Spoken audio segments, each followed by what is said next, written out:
All right, welcome back. We back. And we left off on a great discussion talking about what makes a good student. Mm-hmm. So we just finished talking about breaking those habits of, I guess you could tell the three you had. The three that I had was having self-motivation was one. Mm-hmm. Being willing to be like a sponge, an open book to accept all the knowledge that you can and not try to act like you know everything. Yep. And basically the third one was like having a plan. Right, having a plan. And then that's when we went into talking about if you have any bad habits, work on it, especially when it comes to attendance. Right. And I know I hear some school owners and instructors, I feel y'all paying the attendance.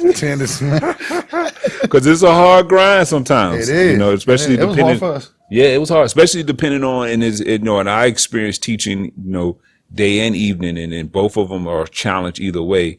But just putting that grind and that commitment. So, but it's worth it at the end. Yes, it is. It's worth it at the end. It's the best thing I ever done in my life. I know that's right. I tell you, man. Yeah, same here. Yes, sir. So, with that being said, we're going to go over what I found on doing my research here for this assignment. Big fundamentals. That's why his name Big Fundamentals. Man, is he researching? He is researching. Hey, Big fundamentals right here. All right, Big fundamentals. What you got for Paul Mitchell? Like you climbed in the previous episodes, former inspector, this guy right here, man. This guy, former inspector, man. And the man, he was the man. The man right there. He was the man. Boy, you're dirty, man. My man's a dude. But so what I found online, what I thought was very interesting. I thought, and some of it we kind of already talked about it, but I thought it was really good. Again, this is shout out to Paul Mitchell, cosmetology barbering program. But I actually found this article along with some other great articles, but I just thought this one was really cool. Okay. And so I thought it would be something we can discuss. Right. I want to hear. Get your thoughts on it. So they had one. They had number one was good grooming habits. Okay. Here they had would you get your hair done by someone who looks as if they just rolled out of the bed? So they were like, grooming, like making sure you keep yourself groomed. Right. Kind of, I guess if you look good, you feel good type thing. Okay. Right. Okay. So you want to look good. People give me a hard time for having dreads, man. I'm like, man, how you a barber and you got dreads? I'm like, come on, man. It's my style, but my cutting is like that, Well, I get the same. I get the reverse. Well, how can you cut hair? You bald headed. What can you know about hair? Come on, man. I didn't always be bald headed. I always had dreads, but Anyway. Okay. So, but I thought that was about good. That was good. Habits. That's a good one, though. That's a good one. Seriously, because you don't want to be around nobody that smells when you come and you getting your hair cut. And that's stuff you learn when you're in barber school as well about the importance of your grooming habits and bathing, self-hygiene and stuff. Because you are, because sometimes we had them customers. You had to give. What you said the other day, you had to give them a little bit of Tic Tac. Man. Sometimes people don't understand because a barber keeps some Tic Tacs, y'all. If you ain't no true barber, if you don't keep no Tic Tacs or some type of mints in your mouth, because you have to do that. You in front of. So when y'all have a customer and they breath kicking and you don't want to say nothing, customers, please forgive us on this. I apologize, y'all, but because sometimes it can be barber too. That's why I keep me some mints. And I keep me some mints, man. But how do you So professionally, how I do, I probably get my mints out and just make a mistake, drop them. I'm like, oh man, I'm like, I need one of this. Then I offer. Like, do you want one of them? Because I don't want to offend nobody. So you said you dropped them. I accidentally drop them out of my pocket first. They fall. So I pick them up like, God, let me get one of these. I get one in front of them. Then I be like, offer them. You know what I mean? Like I'm offering.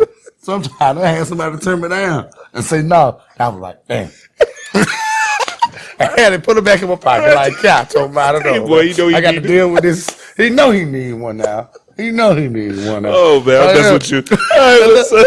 We just being real. I told you, Graham, this is an authentic show, man. I'm sorry, man. Because what's our objective of the show? Hey, look, the objective is we inform, we educate, and we celebrate. The barber profession, man. We inform, because this is just information. So clients, bring some mints. That's the moral of the story. No, Barber said y'all keep some mints. Everybody keeps some Everybody keep mints. Period. That covers everything. Clients and barbers keep some mints. Boy, you crazy. So number 2 was adaptability. Okay. All right. So they talk about how, the industry constantly changing, always evolving. So thanks to social media, that helps a lot with that anyway. But staying current on what's going on in trends and stuff like that. I think I should be, this is no specific order, I don't believe. But what would be number 1 for me with great customer service skills. Hey, that's one of the top dogs. That's it. That's one of the top dogs, man. Yeah. That's one of the top dogs. Because I tell students I have this thing I call 70-30, 80-20 rule, meaning that 70-80% of it is customer service, and that 20-30 is actually if you can cut, if you good. That's like icing on the cake. True. Because I've known, and I know I know some barbers that, and I don't believe in talking about other barbers or stylists, but I've seen some of their clients work, and I've seen some of their work and some of their clients, and the skill level is not. But they great. But they got great customer service coming back. Yeah, and that's because of the customer service. Yeah, and matter of fact, I've had one I actually was to go to church with, and I was like, man, like I'm looking at the haircut, like I cut hair, man. Right. And he looked right at me, talking about, but Barber told me to tell you what's up. I'm like, yeah, so my Barber told me to tell you what's up. Say, my Barber told me to tell you what's up. Oh, you golly, man. You're crazy. But great customer service. That's a big one. That is a big one. We're not supposed to be having this much fun with this episode. Right. But it's the truth, man. It's the truth. All right, 4, stamina and dexterity, which means stamina and dexterity, you could be standing long periods of time. Right. This is something that I always like to point this out actually during whenever I have information sessions, like some things to think about becoming a barber. And that is, having, you can anticipate initially, in the beginning, you can anticipate standing long hours, initially, but then over time, once you start building that clientele, you can start tapering back and getting appointments and things of that nature. But in the beginning, that grind and that dexterity is basically meaning know how to know body mechanics and moving around the chair, moving hands, good butt movements and holding the hair and stuff like that. Right. Using clippers, the chair for you and using everything, the because people will walk around the chair instead of spinning the chair around and stuff like that. So So that's what they mean by dexterity. Have a pleasant personality, which is extremely important. I think that runs hand in hand with customer service. Customer service, yes. And they were saying here, you should always keep a smile on your face, make clients feel welcome, which that's number 1. And that's another one of those habits. If you know that it's funny because this brings us up here actually that I remember a good friend of mine, one of my best friends, his younger brother actually, he don't mind me saying this, but he had told me one day, I had been cutting, at this point I've been cutting for a minute. And matter of fact, they used to be my models when I was in barber school. I didn't really cut hair that much, so they were my models. Like only a few people. His dad was kind of cheap, so I'll come in and get. Cool. They'll line up. So I had about 4 haircuts once a month. I'm rolling. I got my little practice in, right? And but anyway, so I was in the shop and. One of his brothers came by and just told me, cool. He would just say, man, I admire you, man, with this cutting and stuff like that, and stuff like that. He was like, yeah. I said, well, anybody can do it. He was like, yeah. He was like, not me. He said, because I don't like people, man. He came out, I don't like people. He said, man, put me on an assembly line where I ain't got to deal with people. I'm good. Not barber name for him. And barber name for him, but I appreciated him knowing that he knew himself. He was that confident and knew himself that much that he knew he said barbering would never. He said, first of all, I can't cut. He said, but it would never work for me. He said, because I don't like dealing with people. That's crazy. And so so it sounds funny, but you need to have a pleasant. You got to have a personality because that can affect your customer service. And it will. It will. Yeah. It will affect. Yeah. And then so along with that personality, I had here be a good listener. Okay. I thought that was really good because but being a good listener, but you also got to know how to keep some stuff to yourself as well. Right.